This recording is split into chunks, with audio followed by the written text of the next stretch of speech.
其實你自己要求自己好高嘅，呢啲冇得要求，呢唔係你能力範圍啦。所以醫生講㗎，你呢啲嘢都要放鬆啲學或者係諗咁多嘢上身，搞到自己頭痛，咩細路呢啲嘢做乜啫？小林子一睇就知你係揾人哋講中咗佢。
你人生去買下呢啲咁樣嘅，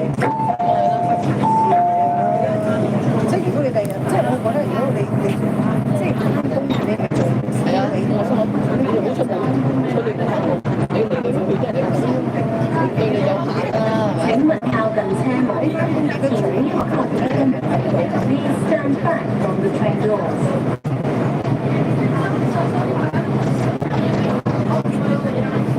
咁難受嘅，即係可能嗰個年代嚟嘅，其實佢你話佢，我覺得啲人其實都好幸福。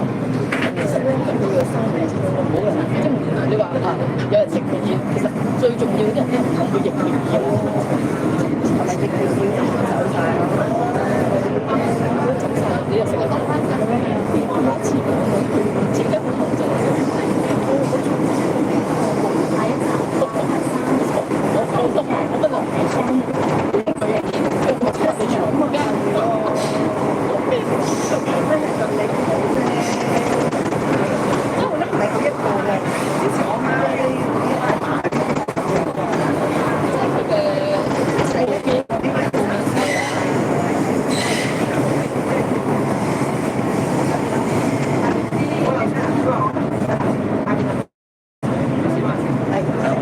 按揭嗰度咧，你第一次律師咧係咪已經俾咗錢㗎？佢話喺嗰邊扣喎，佢話喺嗰條，即係我哋係啊，我哋好似冇俾過錢。因為我上一次做法咧就係見兩次律師，有分2次俾咗錢佢先，咁咧佢就係第一期褪翻嗰啲錢俾你嗰時間咧，你2次律師費咧加翻你個第一期個加翻上去，就褪翻。咁你第一次你係點？記得我都死啦！問一問啦，要問一問。有冇俾過錢咧？有冇派？好似有冇俾過錢？好似有個，好似有最近俾，好似有，應該係好似俾有，應該有。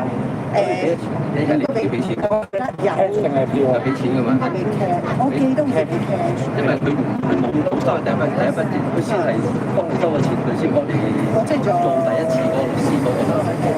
係都係俾俾咗或者俾咁咧就喺佢哋自己俾咁啊兩筆數咧，佢自己俾咗錢啊嘛，但係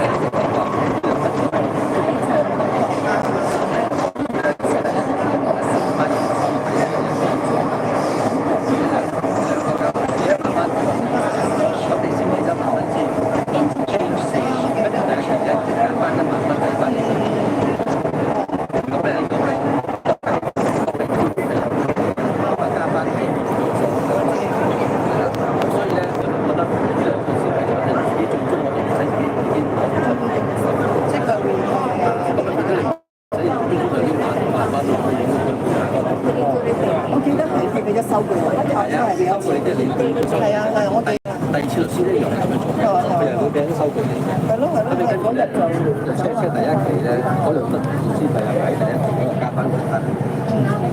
如果係咯，都係咁樣㗎啦。係啊，冇錯。